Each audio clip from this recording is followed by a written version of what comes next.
I just think for me that, one of the big opportunities also for the Ruto administration is, for us to move from the impression that we are a government of largesse to that of austerity. I think, we've seen many parliamentarians come from other parts of the world, come and see our model and say, you guys, how much money do you have? Yes. And the reality is what we do have is a lot of debt.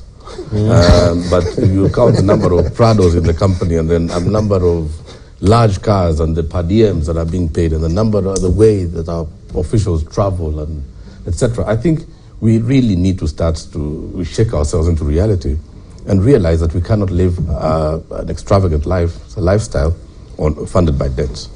And the sooner we came to that reality, the better it is for us. I think the government needs to get out of the Dracula mentality where public debt is concerned, where it doesn't matter how much money you feed into it. Dracula would take blood, but then it doesn't matter how much blood it drank, it needed more blood. So I think we need to cut off the supply of debt and we need to really look at the priorities. I think Bill mentioned it at the beginning. The issue is, what are the priorities? How can we focus on them? And finally, I think on the environment, one of the unintended consequences of the new constitution was a very heavy burden on legal and regulatory requirements. And there's no way the small and medium-sized enterprises can move forward with the myriad of licenses they need. To run a hospitality business in the counties requires 17 licenses.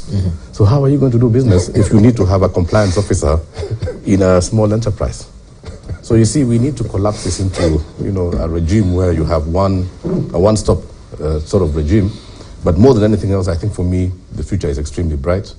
And I'm sure that these are problems that we face, but they're problems that we can fix. But also talking on the county front,